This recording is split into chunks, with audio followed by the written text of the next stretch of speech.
अस्सलाम वालेकुम। Programme brass tax के साथ एक बार फिर हाजिर खिदमत हैं आपकी होस्ट हिना महराज और हमारे डिफेंस स्ट्रेटेजिक एक्सपर्ट जनाब जैद हामिद साहब। अस्सलाम वालेकुम जैद साहब। प्रोग्राम का टॉपिक है Hindu Zionism and threats to Pakistan.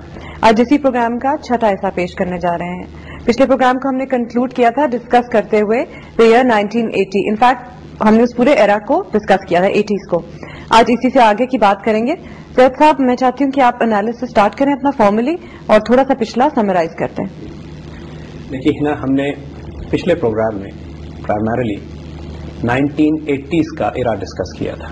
That was the time जब Pakistan was aggressively engage in Afghanistan जिहाद, और उस सारे दौर में पाकिस्तान की फॉरेन पॉलिसी, हमारी डिफेंस पॉलिसी, दुनिया में हमारा क्या रोल था, वो तमाम मामलात हमने पिछले प्रोग्राम में डिस्कस किए थे।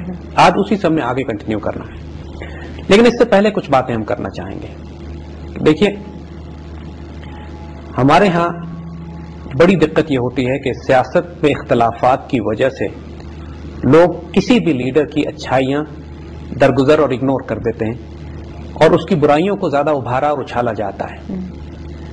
पाकिस्तान को बाज तो ऐसे लीडर्स मिले हैं जिनका कोई कंट्रीब्यूशन नहीं रहा है पाकिस्तान को बेहतर बनाने में। हम लियाकत अली खान के इंतकाल के बाद से लेकर 1957 तक तकरीबन वो एरा हमारा कंफ्यूज एरा था। यानी लिटरली हाल ये था कि मफलूज और एक अपाहज लोगों को भी पाकिस्तान का सदर बनाया गया, और जिनकी हुकूमत लिटरली उनकी अमेरिकन सेक्रेटरी चलाती थी कि वो ऐसे मफलूज सरबराह थे पाकिस्तान के कि जिनके अल्फाज उनके स्टाफ को समझ में नहीं आते थे, और वो अमेरिकन सेक्रेटरी जो मर्जी कह देती थी वो कानून बन जाता था। यानी इस हद तक भी हमारा बुरा हशर हुआ। बीच में फौजी हुकूमतें भी आई हैं, सियासी हुकूमतें भी आई हैं। ना कोई फौजी हुकूमत मुकम्मल बुरी थी पाकिस्तान की पॉलिसीज के हवाले से, ना उसमें सारी खामियां थी, ना सारी खूबियां थी। 100% सक्सेसफुल। यही सियासी जमातों का हाल भी रहा है और सियासी लीडर्स का भी। हमें अगर पाकिस्तान की बेहतरी के लिए अपनी गलतियों से सबक सीखना है तो हमें इन तासुबात से ऊपर उठना पड़ेगा। हमें बड़े खुले दिल के साथ और खुले दिमाग के साथ इन तमाम मामलात को देखना पड़ेगा कि हमारे लीडर्स ने कहां पे अच्छाइयां की पाकिस्तान के साथ और कहां बुराइयां की। क्योंकि जब तक हम तासुब की ऐनक लगा के इन मामलात को देखेंगे, और सबसे बड़ी कैजुअलिटी तासुब की यह होती है, हकीकत छुप जाती है, सच छुप जाता है।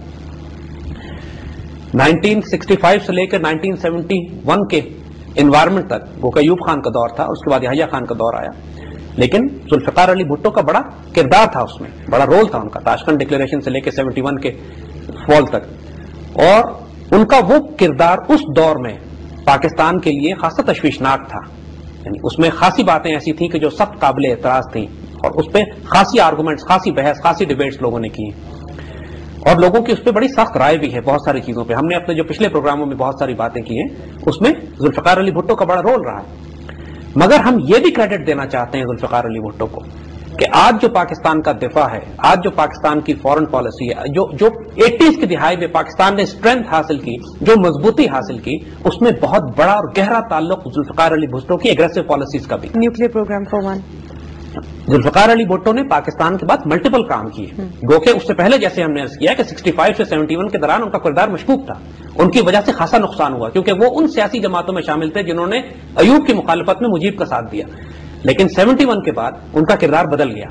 उन्होंने शायद अपनी गलतियों का कफारा भी अदा किया, ये कफारा अदा करने की कोशिश की, और वाकई कुछ बहुत अच्छे काम किए। हम खुल के बात कर रहे हैं इस वक्त। पाकिस्तान का न्यूक्लियर प्रोग्राम जुल्फिकार अली भुट्टो ने शुरू कराया। बलूचिस्तान में अफगानिस्तान की तरफ से बगावत बर्पा हो चुकी थी। उस बगावत को कुचलने के लिए सबसे पहले डेयरिंग इनिशिएटिव जुल्फिकार अली भुट्टो का था। उन्होंने रोका उसको, उस फसाद को जो अफगानिस्तान की तरफ से बर्पा हो रहा था। पख्तूनिस्तान का मसला आसमान पे खड़ा हो गया था, यानी हमें एक क्राइसिस बर्पा हो गया था पाकिस्तान के लिए। पश्तून सब नेशनलिस्ट अगेन वही अफगानिस्तान से मदद लेके जुल्फिकार अली भुट्टो ने उनको वहां पे रोका जाके, और पश्तून सब नेशनलिस्ट के खिलाफ गद्दारी के मुकदमात भी बनाए। मुस्लिम दुनिया में पहली मर्तबा आलम इस्लाम की OIC कॉन्फ्रेंस कराई, जो लाहौर में उन्होंने कॉन्फ्रेंस अरेंज कराई, 74 की मशहूर, और उसके अंदर एक पाकिस्तान का बड़ा मेजर रोल निकल कर सामने आया। भुट्टो ने यह कोशिश की कि इस्लामी मुल्कों का इकोनॉमिक ब्लॉक और मिलिट्री ब्लॉक बनाया जाए। वो बड़े अच्छे काम थे उनके, लेकिन उन्होंने पाकिस्तान के अंदर बड़ी शदीद सियासी गलतियां भी की। यानी उन्होंने जिस अंदाज से दाखिली मामलात को चलाया, जाहिर है वही आखिर में उनके जवाल का बायस बना। इसी तरह 80s की जो पूरी दिहाई है वो जनरल ज़िया का दौर था। अगेन वही बात कि लोगों ने सियासी इख्तलाफात की वजह से उन पे ان کی تمام اچھائیوں کو درگزر کر دیا، تمام اچھائیوں کی طرف دیکھنا ہی بند کر دیا. جو بات ہم پچھلے پروگرام میں ہم نے بات کی تھی کہ پاکستان کی اس سے زیادہ اگریسو فارن پالیسی اور ڈیفنس پالیسی کبھی ہماری تاریخ میں بلڈ نہیں ہوئی تھی جتنی اس 80s کی اس دہائی میں ہوئی تھی. وہ پروگرام پورا پروگرام ہم نے پچھلا ڈسکس اس پہ کیا. یعنی ہم اس وقت OIC اس وقت حال یہ تھا کہ عالم اسلام نے پاکستان کو آگے کر دیا تھا as a leader of the Muslim world. United nations میں مسلمانوں کا نقطہ نظر پیش کرنے کے لیے کسی کا انتخاب کرنا تھا تو تمام مسلمان ممالک نے درخواست پاکستان سے کی اور جنرل ضیاء گئے OIC کی مسلمان امت کی طرف سے UN میں نمائندگی کرنے کے لیے اور پہلی دفعہ UN میں قرآن پاک کی تلاوت ہوئی. اسی طریقے سے جیسے ہم نے عرض کیا ایران عراق کا مسئلہ ہو، مصر کو باہر نکالنے کا مسئلہ ہو، OIC سے ان تمام جگہ پاکستان رول ادا کر رہا تھا. ہم پورا کریڈٹ دیں گے بھٹو کو، اس کا انیشیٹو پاکستان کی طرف سے بھٹو نے لیا تھا اور جنرل ضیاء نے اس پالیسی کو کنٹینیو کر کے میراج پہ پہنچایا. اسی طرح نیوکلیر پروگرام بھٹو کا شروع کیا تھا اور جنرل ضیاء نے اس کو میراج پہ پہنچایا. آپس کے اختلافات کے باوجود پاکستان کے معاملے میں یہ پالیسیز فنڈامنٹل پالیسی جو پاکستان کی سیکورٹی اور ڈیفنس کے حوالے سے اس کو تبدیل نہیں کیا گیا. اور وہ تو بڑی اگریسو پیریڈ تھا ہمارا کہ جب ہم نے انڈیا کو بھی ایک طرف روکے ہوا تھا، روس کو تو ہم نے توڑ کے ہی ختم کر دیا، امریکا کے ساتھ بھی پیرٹی پہ ہم نے بات کی ہوئی تھی، چین کے ساتھ ہماری دوستی تھی اور OIC اور مسلم امت کے ہم لیڈر بن چکے تھے. De facto leader Pakistan was recognized and acknowledged being a nuclear power اور ایٹ دا سیم ٹائم جو اگریسو پالیسی ہماری اس وقت کی حکومت نے اڈاپٹ کی تھی ایز اے اسٹرینتھ تھی ہماری. اسی وجہ سے اسرائیل نے اور انڈینز نے اس وقت شدید حملے کیے، کوششیں کی پاکستان کے نیوکلیر پروگرام کو تباہ کرنے کے لیے. وہ بات ہم ڈسکس کر چکے. 88 میں جنرل ضیاء کا کریش ہو جاتا ہے. اب ہم یہاں پہ کچھ داخلی سوال اٹھانے کی بات کریں گے. دیکھیے ہمارے ملک کا صدر تھا، وہ کسی کو بھی کوئی اختلاف ہو، 29 فوجی افسر اس کے ساتھ گئے. امریکیوں کی تو بات ہمیں سمجھ میں آتی ہے کہ اس کریش کی انکوائری رکوائی انہوں نے کیونکہ ان کو معلوم تھا کہ اس کے اندر اسرائیلی انوالوڈ ہیں، انڈینز انوالوڈ ہیں. ہم نے یہ بات بھی کی تھی کہ امریکن ایمبیسڈر ٹو انڈیا گنٹر ڈین اس نے تو صاف صاف کہہ دیا تھا، جس کی وجہ سے گنٹر ڈین کو پاگل ڈکلیئر کر کے نوکری سے نکال دیا. ہم سوال یہ کرتے ہیں کہ اس وقت سے لے کر آج تک پاکستان میں اتنی حکومتیں آئی ہیں، پاکستانیوں نے کیوں نہیں انکوائری کروائی اس کریش کی؟ کیا اسرائیل کو اتنی آزادی ہے کہ ہمارے ملک میں آئے، ہمارے ملک کے صدر کو اور اس کے ساتھ 29 افسروں کو شہید کرے، ہمارا جہاز کریش کرائے اور اس کے بعد خاموشی سے نکل جائے اور ہمارے ملک میں اس کا اتنا انفلوئنس ہو کہ اتنے برس گزرنے کے بعد اس کی انکوائری نہیں کرائی جا رہی؟ تو آپ کے خیال میں کیوں نہیں کرائیں؟ یہ بڑا تکلیف دہ سوال ہے کیونکہ اس کے بعد اتنی زیادہ سکسیسو گورنمنٹس آئی ہیں جن کا اتنا پولیٹیکل ڈیوائڈ سے تعلق ہے. اس کے بعد بے نظیر کی گورنمنٹ آئی، پھر نواز کی گورنمنٹ آئی، پھر کیئر ٹیکرز گورنمنٹ آئی، ملٹیپل گورنمنٹس آئیں بے نظیر اور نواز کی، اس کے بعد فوجی حکومتیں بھی آئیں، لیکن انکوائری کیوں نہیں کرائی جاتی؟ کیونکہ اس کا مطلب یہ ہے، انکوائری نہیں کرانے کا مطلب یہ ہے کہ ہم نے پھر اپنی غلطی سے سیکھا کچھ نہیں. اگر کوئی سیکورٹی بریچ ہوا تھا ہمارے سرحدوں میں، ہمارے وجود میں، ہم نے اس کو معلوم کیوں نہیں کیا؟ کیونکہ یہ بڑا ایک سیریس مسئلہ ہے اور جس طریقے سے بات ہم کرتے ہیں کہ ہم اپنی غلطیوں سے سیکھتے نہیں ہیں اور بہت ساری چیزیں ایسی ہیں جن کے کفارے بھی ڈیو ہیں.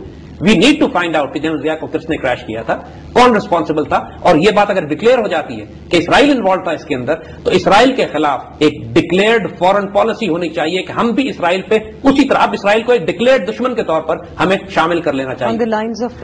دیکھیے ہم عرض کریں آپ کو، پاکستان جب امریکہ کا دوست تھا 68 کی آئی تھنک آلموسٹ کی بات ہے، شاید اس سے پہلے کی، کہ پشاور میں پاکستان نے امریکہ کو ایک بیس دیا بڈابیر کا ایئر بیس امریکہ کے پاس تھا. یہاں سے امریکن نے U-2 کے جاسوس طیارے کی فلائٹ کی جو پورا روس کراس کر کے روس کی فوٹوگرافی کر رہے تھے، جاسوسی کر رہے تھے. گیری پاورز اس کا پائلٹ تھا. اس جہاز کو روسیوں نے مار گرایا. جب روسیوں کو یہ پتا لگا کہ یہ پشاور سے فلائٹ اڑی تھی تو روسیوں نے پاکستان پر ریڈ مارک لگا دیا کہ آئندہ نیوکلیر اسٹرائک پاکستان پر کی جائے گی. زید صاحب اس وقت ہوا ایک بریک کا، ہم یہی بات دوبارہ کنٹینیو کریں گے مگر بریک کے بعد.